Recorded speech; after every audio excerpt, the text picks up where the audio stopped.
CJ, you a believer? I'm a believer. Justin Bieber was commenting on the voice button and how it's too close to other buttons on the keyboard. And people are like, oh, JB's a product manager now. Apparently clubs these days have started charging $12 for a bottle of water. The girls come out with the sparkler like bottles of champagne. Gen Z, they just have like a big bottle of Dasani that they bring out. So CJ, I'm calling it code red.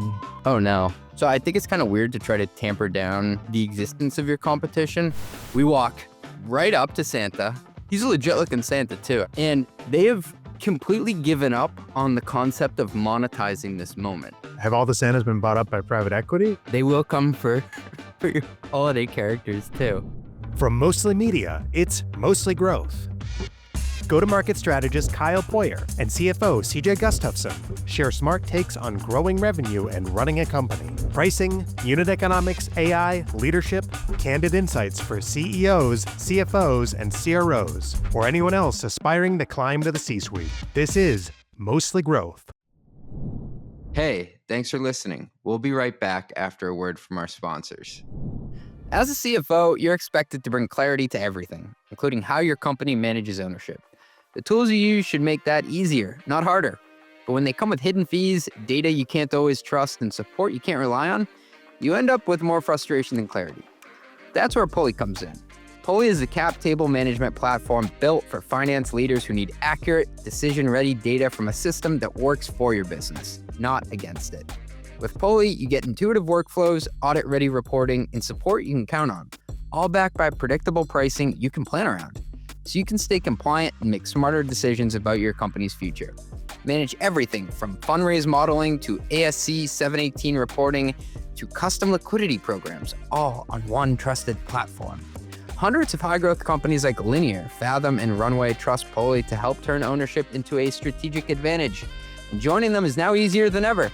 You can switch to Pulley in as little as 5 days. And for a limited time, they're offering 25% off your first year. To claim your exclusive offer, visit pulley.com/mostlymetrics. That is PULLEY.com/mostlymetrics. Please, guys, I really need this. Pulley.com/mostlymetrics. You just launched a new AI product. The new pricing page looks great. I'm talking crisp. But behind it, last-minute glued code, messy spreadsheets, and running ad hoc queries to figure out what to bill. Customers get invoices they can't understand. Engineers are chasing billing bugs. Finance can't close the books. Well, with Metronome, you hand it all off to the real-time billing infrastructure that just works. Reliable, flexible, and built to grow with you. They turn raw usage events into accurate invoices, give customers bills they actually understand, and keep every team in sync in real time. Whether you're launching usage-based pricing, managing enterprise contracts, or rolling out new AI services, Metronome does the heavy lifting so you can focus on your product, not your billing.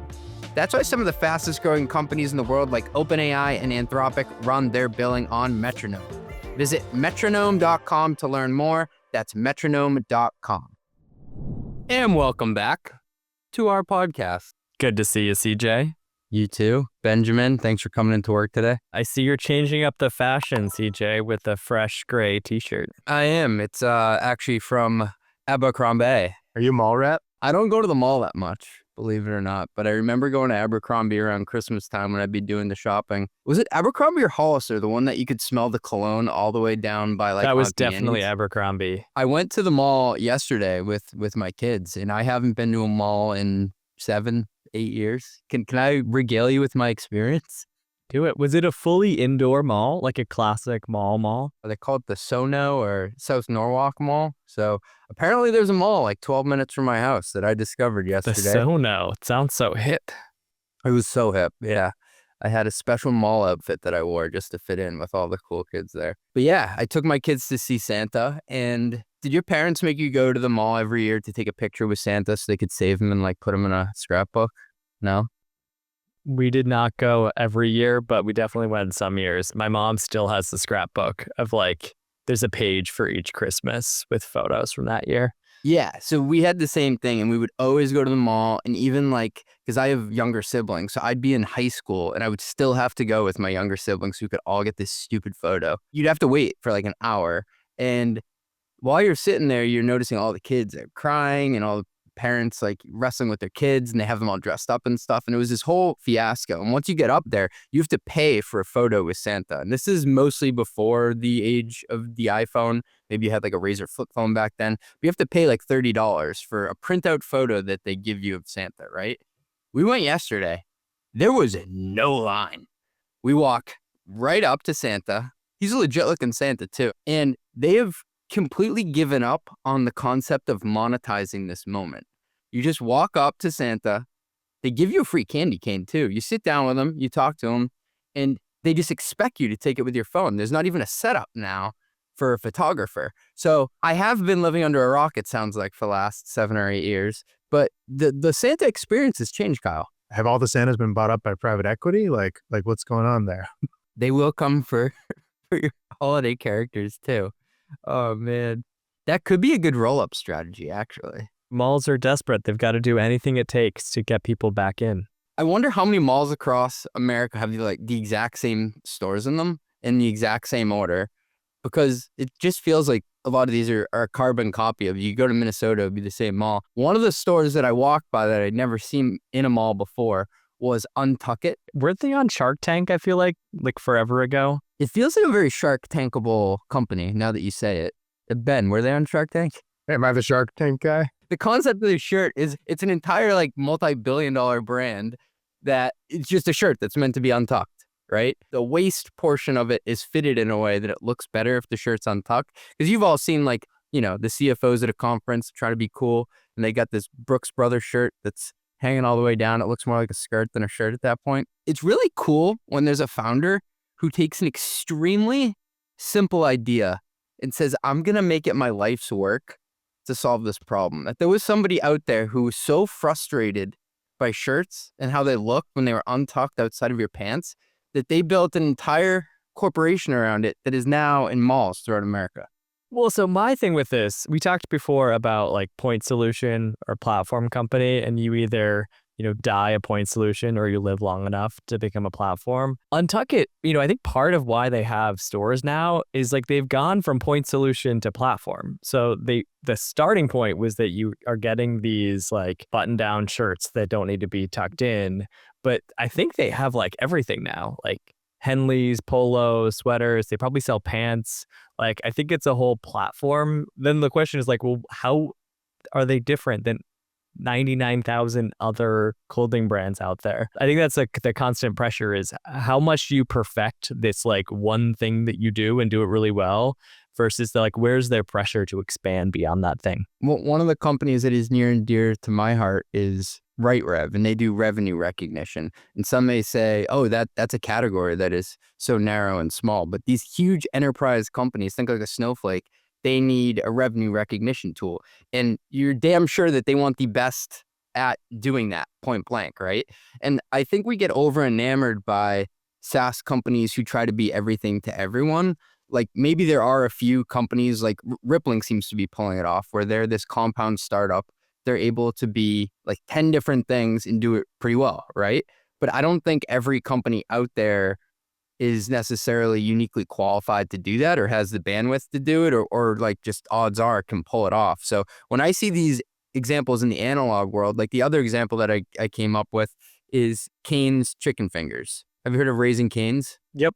Guess how much they do in revenue per year? I feel like I heard this stat at one point, but I don't remember. $6 billion a year in chicken finger and french fries. That's a lot of fingers. That's a lot of tendies, Kyle. They don't sell burgers. They don't sell milkshakes. They don't sell any McRib of the month, right? They are maniacally focused on being the best chicken finger place that you can possibly go to. And what it lends itself to is this concentration on your craft of just being better than anybody else who possibly tries to compete with you. And I was listening to a podcast with Todd Graves, the founder. He's now, I think he's worth like $20 billion or something completely wild because he owns the whole place. And he was saying that when you concentrate on just this one thing, it allows you to block out all the other distractions, and you end up with this process that is so dialed in that it's actually even more margin accretive than you would think, right? So all these other companies like Dunkin' Donuts will come along and they'll be like, oh, we're going to do the pink culotta this month. Or like I said, McDonald's is going to do the McRib, or Pizza Hut's going to do a hot dog. All those things distract from the main thing. And so maybe I'm crazy, but lately I've just been obsessed with people who are obsessed with something so simple and taking that back to first principles of business. Well, then you should be obsessed with the Mittelstand of Germany. I don't know if I pronounced that the right way. Do you know this whole thing? What did you just call me? There's this whole group of companies, and Germany is known for it, but I think Switzerland has them and some others. They're generally companies that manufacture things, and usually it's like a hyper-specific thing, like a specific part or a fastener or like a often B2B piece of equipment that someone needs. And they are the best in the world at making this hyper-specific thing. They end up getting like 50% market share in their category. They usually start regional, but then they go global much earlier than other companies. And they end up being like way more profitable. They tend to be family owned, like privately owned companies. And some of these can get to like really substantial scale. But Germany's known for like the economy is powered by hidden champion types of companies that are hyper successful. I think the only thing is like these companies were the dominant engine behind Germany's economy for a while, but now they're kind of under some pressure given China and tariffs and, you know, global trade and all of that. But they've been quite successful for a long time. So Untuckit Shirts, if you want to sponsor the #1 go-to-market B2B podcast In Croatia. in Croatia, we're your boys. So we have the Samsung Frame TV, and it comes with some like bogus cable channels. There are somehow like 1,000 of these web app cable channels I've never heard of. There's one that just streams Christmas movies year round. So talk about being highly specific around one thing you do. They shoot those in like a week. They are always like the same thing, but there was one last year called Hot Frosty. Sounds naughty. Hey, was that the one with Lindsay Lohan or no? No, but it had a different woman from Mean Girls as the lead. It was about a snowman that defrosts and becomes a real human who's hot. And of course, she owned a very cozy diner in the local area, right? In a small town, probably in Connecticut, you know. She's just a small town girl. All right, next up, competition. Should you have it? Should you obsess over them? What if we just eliminated all the competition? I don't know. You guys tell me. So CJ, I'm calling it code red. Oh, no. OpenAI is very scared of Gemini, and so is like blocking out everything to try to compete against Gemini. And I feel like we need a code red in Mostly Growth. We got to take out, you know, the All In podcast. First, we should take out all the politics talk that we normally do, because that's definitely getting in the way. Or we should just make it 100% about politics and just ignore the business aspects at all. We could just talk about how all our friends are billionaires. We're just not rich enough to compete with the dialogue that they have of just talking about how rich they are. I think they made their own crazy expensive whiskey. We could make our own crazy expensive gin. I don't know. Light beer. What do the people drink? So what's the code red? Stop talking to people from outside the org. Stop sharing trade secrets. I don't really know what it means to say this, like you have a code red. What I think the implication is just like, get the company to take this really seriously, name an enemy, which like focuses people, gets them fired up about delivering something, makes things feel more urgent. And it's kind of going back to the core. Like they've got to go back to the core thing that they're great at and win that. We talked before about some of the other revenue streams, like going after advertising. There's a bunch of other revenue streams for OpenAI, but they can only really nail those if they become the dominant place that consumers and business people use as an AI chatbot. And so I think the idea is like block out everything that isn't core to nail the number one thing that matters. My kids watch 5 cartoon shows about magic dogs that saved the day, and they all 5 shows seem to be doing pretty well. I always find it weird when companies just shy away completely or say they're allergic to talking about competition, because in many ways it validates the category and it elevates everybody to have, what do they say? Like no publicity is bad publicity, in the sense that they're all in the news. So I think it's kind of weird to try to tamper down the existence of your competition. I think it shows a more mature company if you're able to talk about it in an educated way and talk about why you're well suited to win. My dog shares the same name as one of the characters from Paw Patrol, Chase. So my niece and nephew love to say that Chase is on the case. If you're in a category where you're the only game in town, like you're creating a new category and there's not really competition, it means you kind of have to like double your marketing spend because you've got to get people interested in your category and then you've got to get them to choose your product over someone else's. If you have, someone else or multiple other vendors that are all educating the market to buy this thing, you just have to convince customers that you have the right thing over someone else, which like seems hard, but it's actually much easier than winning on two battles, the education side and that you've got the best product. And so I think it definitely helps things out to have competitors. There's a balance between like being overly obsessed and just paying attention to every move they make, everything they do, their pricing, and like the more you obsess over the competition, the less space you're going to make from them by doing something different. And so I think like you do want to be hyper vigilant and aware, but you also need to be focused on something forward looking, a vision for where you're going to go that's going to be harder for them to copy. So whether that's like an ICP customer that you're really great at serving, that they're not so great at serving, and you can just double down on those strengths. It could mean a different kind of go to market motion or channel. Like if they're sales led, your PLG, really nailing that PLG motion. And then going bottom up with your PLG users. Like there are ways that you can distance yourself that, I think are a lot healthier and mean that you're building something that adds incremental value above and beyond what you're doing right now versus just kind of constantly chasing someone else and you're kind of never fast enough to keep up with them. Well, I was excited when you put this on the call sheet for today, Kyle, because I don't think there's a place where it shows up more obviously that people are over concentrating on competition than a company's pricing and packaging page. Do you know what I mean? Oh, yes. I'm talking about the grids where they have the logo and then they have all the features down the left side. You obviously have a check mark for all of them, right? Or you have 100%. Everybody else has like a half-filled moon, whatever you want to use, or a red X. But if you start to drill into what they have as the qualitative things that you're measuring against, you can tell that they threw in just a bunch because they looked at the other competitors. And it's not really like they're playing their game. They're adopting to play somebody else's game. Yeah, it's like a feature battle of, hey, we check all of these 50 boxes. Although this does remind me, there's something so fun about the competition slides in any pitch deck for VCs, because it's always like putting your own company in the best possible light. And what I see is they tend to be either a 2x2, and somehow your brand is the only one in the top right. Top right. The 2x2. Top right, baby. Put them up there. Or it's like a table and the table has like 8 things and you check all 8 boxes and no other competitor checks even like more than 4. I don't make memes often, but I made a meme of like a competitor slide with myself, Lenny Rachitsky, and Elena Verna. And it was like, has a newsletter, has glasses as like a feature. Because that's basically what these competitor slides are. Who are you going code red against other than All In? I'm going code red against the clock. I can't invent a 25th hour of the day. I like having other people in the CFO space. It elevates that there is a category out there. And also I get excited whenever they charge a high price for a sponsorship. It's kind of like OPEC, right?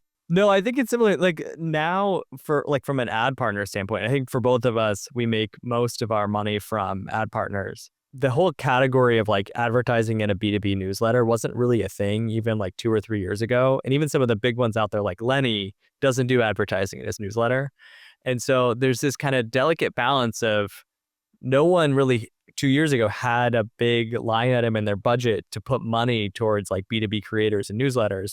But if they're seeing ROI from one company, they're going to want to advertise in every newsletter that reaches a similar audience because they're going to try to replicate and scale that thing that's working. And so I think it's kind of a race to the top for us around competitors educating the market and then essentially the brands wanting to partner with a lot of the folks in that space because they're seeing a great ROI from all of the different players they're partnering with in the space. Next up, it is an awkward exit. Maybe you bump into someone on the way out the door. It's kind of awkward. You don't know if I'm going to go left or right.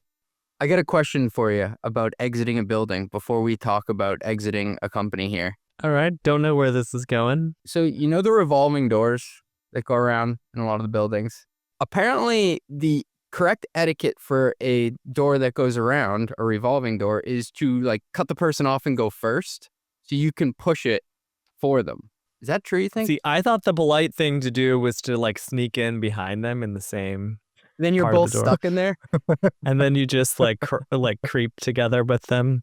My friend Tucker used to do that when we were at PwC. We'd be leaving to get lunch because we'd be in like our Brooks Brothers trying to act professional. And we'd be going out, get like a sub, and I'd push the door and he'd go, sneak attack, and he'd jump in the same one as me. Like, get the hell out of here. And then the like emergency brakes on the door start, and it's just so awkward. You're like stuck in there. Oh.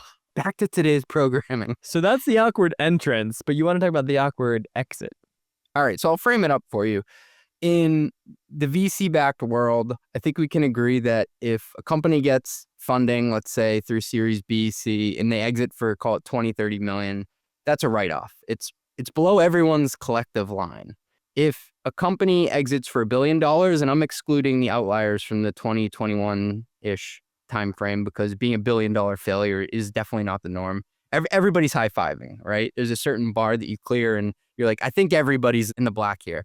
But there is this gray zone that I've identified in the middle market for venture-backed deals where a company will take on seed, Series A, Series B, maybe Series C, and they exit for something that's still in the 9-figure range, so over 100 million, but it's less than 500 million. It's less than $1 billion.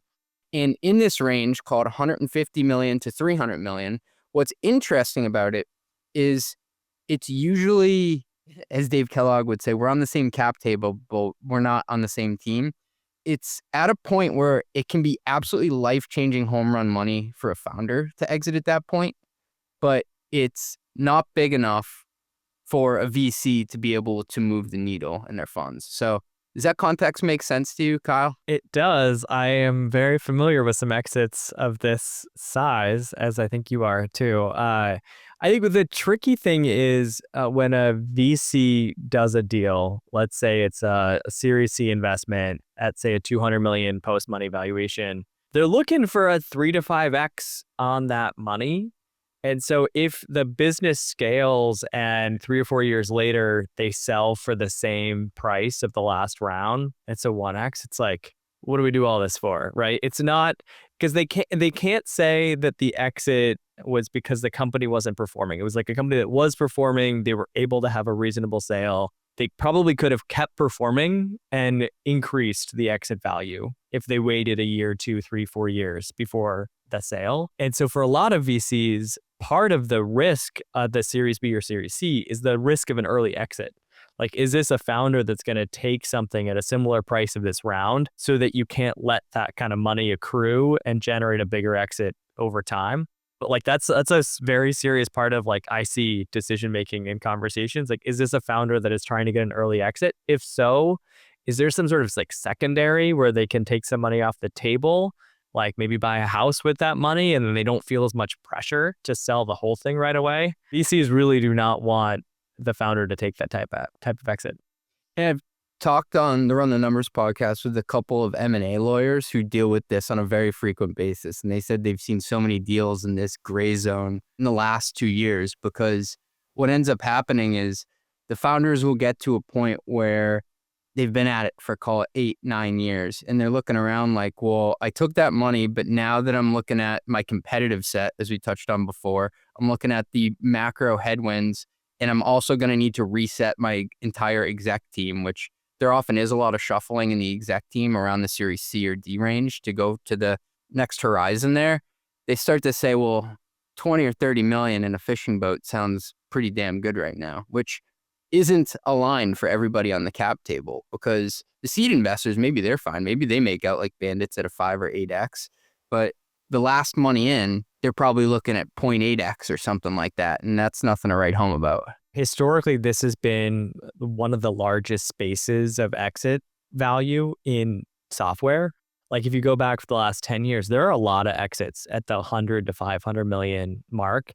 And I think part of that's because it's like relatively easy for a publicly traded company to acquire a company of that size. Like it's not so big, it's taking up all this scrutiny, but it's also not so small that it's like de minimis. Private equity also becomes a really interesting category of buyer at this $100 to $500 million mark. So like historically, this has been a really interesting space. And if valuations, if you were able to invest a Series B at like a 50, 75, $100 million valuation, which like used to be a thing, that was actually totally fine. Those exits, you would still make money. It's that the entry price picked up pretty significantly around COVID. People started investing a lot more money into companies. And then now these exits, it just gets really like much harder for the VCs to justify. But I think one of the things for me is, who is the acquirer? Because if the company is being bought by private equity, the VC can roll either some or all of their position, which might still have some interesting upside, right? Because there's another,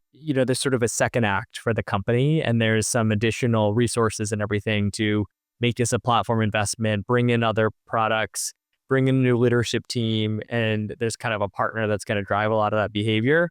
Sometimes you can kind of, I think, get consensus to do this when you make it a win-win exit. And I don't think anyone is inherently a bad person in this scenario. It's more a structural misalignment that's created by the venture model that we're pointing out here. To tie this to fashion from the guy wearing Abercrombie, my short but very buff friend Colin, he would always say, "I'm a schmedium." And we're like, "A schmedium?" He's like, "Well, I'm not a small, but I'm also not a medium." And that's what I call these exits, the 150 to 300 million. They're technically not small. They're over $100 million, but they're definitely not a large, but they're still a lottery ticket to the founder. And that's why we get into these false binaries of, oh, you should sell now for 80 million before you take that round on, especially if you're a founder who still has, say, half of your company or 30% of your company, or raise and try to go for the moonshot for $1 billion plus. I think the whole point of this segment was for you to say schmedium. It was. The entire day has been plotted around just saying schmedium on this podcast. Talk to me about secondaries here. How do VCs think about it and having founders de-risk? How much can they de-risk? A couple of things I would share. One is VCs, if they want to stay under certain regulatory thresholds, there's only so much of their fund that they can deploy into secondaries. Right, they have to deploy most of their fund into primary investments, incremental capital to add to the balance sheet. I didn't know that was a thing. Wow. It is, unless you become registered as an RIA, which is essentially a registered investment advisor. There's a lot more regulatory hoops if you're an RIA. It's way more complicated, but anyone that wants to do public market investing or invest in a lot of secondaries tends to be an RIA. So you tend to get like later stage funds, or private equity funds might be RIAs, and then like early stage venture funds are almost always not. So there's a regulatory consideration, and then there's just like a skin in the game consideration. Like you want founders to be super motivated and hungry to build a big company. And if the founder takes a bunch of chips off the table really early, you might worry that they're not going to be as motivated. They're not going to try to build that big company because they're kind of already set. They've taken $20-30 million out of the business already. But on the flip side, I think the counter argument is that pressure to do an early exit kind of goes away if someone is financially stable. And so if they've been underpaying themselves as a founder, grinding for years and years, that, acquirer saying, hey, we want to buy the business for 100 million looks really attractive. But if they've, taken a few million out, bought a house, they feel in a much better position, and they can maybe be more objective around what the business is going to be worth in 3, 4, 5 years, and build towards that bigger business. And so I think those are all the considerations that tend to go into this. What I've never been able to hone in on is how much secondary is too much secondary. 1 million, 2 million, you get a house, put your kids through college, but you ask the VC, 50 million. A lot of VCs were actually giving that back in the 2021 range. I bet they're giving some of these AI founders that too. I think how much is too much depends on how competitive the deal is. In what round do you think it becomes okay to start taking secondary? Yeah, it's a good question. I mean, some of these companies, if you're a bootstrap company and you just haven't taken outside funding, you could take secondary even at like a seed or Series A. But this is normally a company that's like north of 10 million or at least 5 million ARR. Like a company that has real revenue, you could take some secondary early. If it's a more traditionally venture-backed company, Probably not until at least Series B or C, but C would be a little bit more common. C. Okay. You wondering are you going to go to the venture back path Absolutely for not. mostly media? No way. I don't want someone like you looking over my shoulder, Kyle. You don't want someone saying 100 million exits not enough. Work harder. It'll never be enough. Get back to the coal mines while I collect my 2.5% management fee. I'm not here for a schmedium. I'm not here for a medium, triple XL. Next up, we have got business blunders for all my believers out there. CJ, you a believer? I'm a believer. This tweet over the weekend, Kyle, went viral. Justin Bieber was commenting on the voice button when you're texting and how it's too close to other buttons on the keyboard. And people were like, oh, JB's a product manager now. I think he said I will choke out the people at Apple, but he left them some good advice around where they should place the buttons on the keyboard. I have to say, I very much agree. I hate the microphone button in the text bar as you're typing. There is the microphone button at the bottom right, at least for me. Why there two? And so I don't know why there need to be two. I think they're just really excited that you can do some sort of speech to text thing. I hate that. I think one of them is you hold it and you speak into it, but it has the wave thing next to it. And I always end up hitting that. And then I'll do a butt dial thing where it's 5 minutes of just nothing. And it's a text to Ben that I have to X out so I don't send that accidentally. They're optimizing for the worst possible guy in the line at Starbucks. We got to get Biebs to weigh in on everything else. How do we send him our products to give feedback? I know. Maybe he should come on and we can do a pricing page teardown with him or something. Justin, if you're listening. Kyle, you said you hate when someone sends you a voice memo. What do you guys think is the etiquette for speaking into your phone for any sort of command? The etiquette for speaking into your phone is do not do it in public. Settled. And if you're going to do it, please at least transcribe it and send the transcription. Yeah, that's way better than the voice note, because it goes away. You can't get it back after. And sometimes you're just you listen to a voice note and there's just long pauses and then something said really fast and you're like, what? I don't. And you can't swipe through something on your phone and tell if it's important or not, if it's a voice note. And often I think a voice note is important because it's oh, someone's talking. They must have something important they don't want to text me about. And then you listen to it and you're like, oh, this was just someone being drunk. I immediately listen to it no matter where I am, and then I can't get it back because I think something's gone wrong. Oh, hey, Georgia. Hey, I'm doing a podcast. Okay. Do you want to say hi on the podcast real quick? Say hi, Kyle. Hi. Oh, Georgia, do you have any business blunders? Do you have any dad blunders? Something your dad does that's embarrassing? Tell me what your elf did this morning. Put underwear on the tree. Put underwear on the tree? The elf on the shelf has been playing pranks, right? And the second day, the elf put underwear on the tree. Yeah.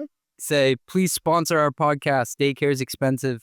Next up, it is a potentially reliable thing for all my sleepy little guys that read this at 2 a.m.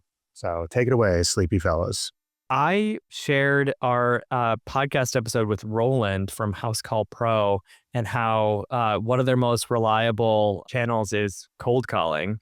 And someone shared it's a YouTube video of the Rippling CRO talking about how actually half of their demos now come from outbound, and most of those are booked over the phone, which is wild to me that this is still such a big channel. They had said programmatic outbound, in an automated way, had a 0.5 to 1% response rate.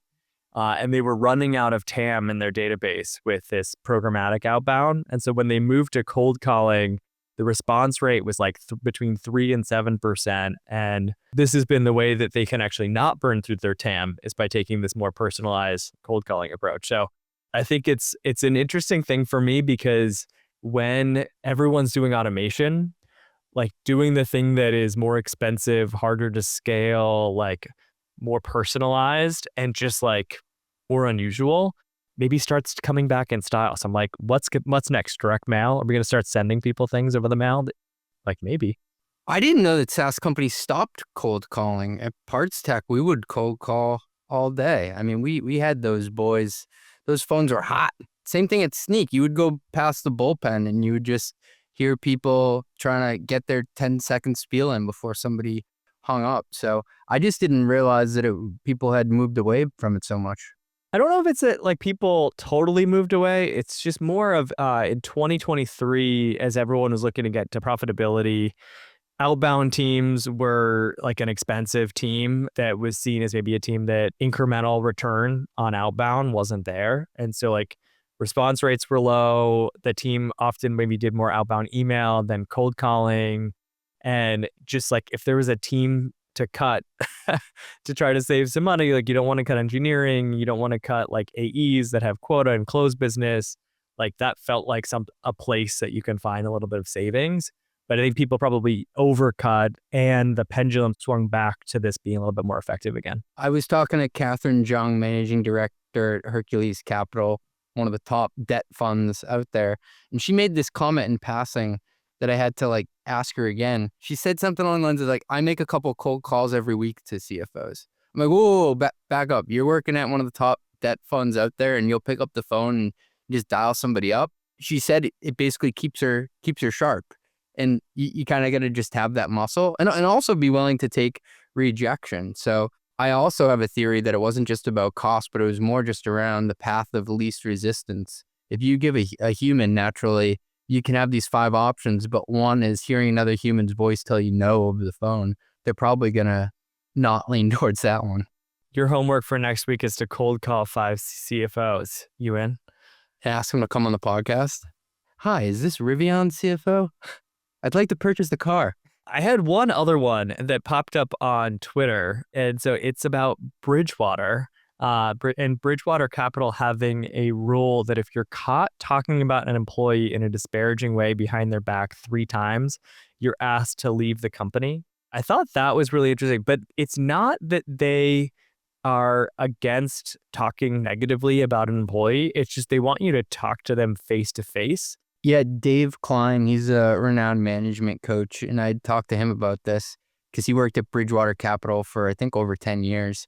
And he was one of the leaders in their people department. And he had this crazy stat. I'll butcher it, but it was basically like he received like 5,000 pieces of feedback over the course of his tenure. And they track it in this app. So every meeting they go to, they all have an iPad. And it shows this grid of basically how you're performing. It's a bit Big Brother-ish. All right, next up, we got pricing in not the virtual world, in the real world. Apparently, New York is considering requiring anyone that uses an algorithm to price to add a label to the product, kind of like a cigarette label that's like, this price was set by an algorithm using your personal data. I actually think that's kind of a positive thing. Like if I saw that on a product, it'd be like, oh, wow, someone was scientific with pricing. It just wasn't out of thin air. You're such a pricing optimist. I would look at that, Kyle, and be like, they're trying to use my personal data to screw me.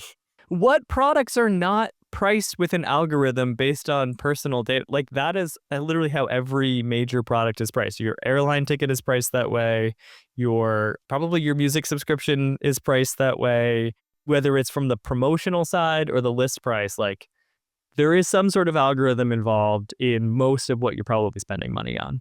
Yeah, I mean, I guess to your point, it'd be a pretty stupid price if they weren't using any data.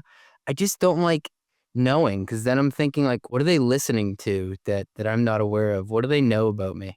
What deep, dark secrets do they know about CJ that they're going to use to charge him $5 more on this water bottle?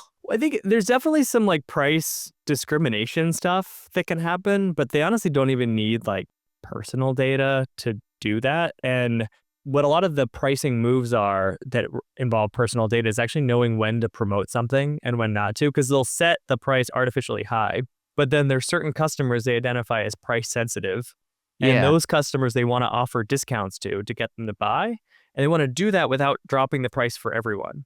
And so for a lot of these pricing algorithms actually lower the price for more people than they raise prices for. So take me through the airline model, Kyle, because I always feel like I'm getting screwed when I revisit for the same ticket price because they can figure out from my IP address that I already went there. I guess in that sense, they're not offering me a deal. It's going up. It's the opposite. Well, but are you booking through like a Google Flights or are you booking on the airline directly? Like they might not have personal first-party data to price discriminate. But they probably are using things like session volume, and are sessions going up for certain routes? If so, that might indicate like there's demand there. They're maybe going to sell out tickets. And so they can start raising prices now because they think they'll eventually sell out. Is there anything out there that you'd be freaked out then if it came back with a label on it that said an algorithm was used to price this? If I felt like I was being totally ripped off, then that would make me mad about it. I think the only other thing that would make me upset would be if I feel like a lot of personal trust with the brand. I'm going to a farm stand and buying like local vegetables, and they're using like an algorithm to rip me off. Like that would feel like bait and switch. But if Amazon's doing it, I'm like, yeah, of course Amazon is doing it. Ben, if YouTube emailed you and said, based on your data patterns, we know you love YouTube, we're going to charge you $99 a month now, would you feel snake bitten? It'd feel like a hostile takeover where it's like, I need my YouTube, you know? It's also called like usage-based pricing. Damn it, Kyle. Why always gotta be right about these things? It's a thing. I had one other pricing in the real world for this week, just because I think it's like super interesting. So you know how like none of the Gen Zs these days drink or like do anything bad for you? Yeah, they're all like health nuts. They don't go to keg parties anymore.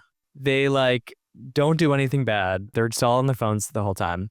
But apparently clubs these days have started charging like up to $12 for a bottle of water when you go out, because no one's drinking alcohol anymore and they have to find ways to make money. So like they're charging for covers and $12 water bottles, which is like kind of insane on the one hand, but also like respect. Water can cost anywhere from like a penny per glass of water to like $12 per glass of water.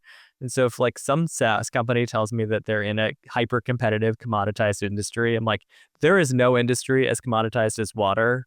And yet if they find a way to differentiate price, you probably can as well. I always find it funny with water how there's a certain signaling to it, like drinking Fiji water versus Dasani versus Poland Springs versus Kirkland. I thought you were going to say that the clubs started charging for water because it's more like a luxury good that people are signaling I can pay for this water at this club, so I'm rich. Maybe there's that too. Maybe there's a $12 water and There's then the Voss like water. $20 bottle that's like, you know, you're drinking bottle service at the club, but it's like water bottle service. The girls come out with the sparkler, like bottles of champagne and stuff. The Gen Z, they just have like a big bottle of Dasani that they bring out. Pellegrino, yeah. It's sparkling. Cost more. Mostly Growth is a Mostly Media production. Executive produced by Ben Hillman.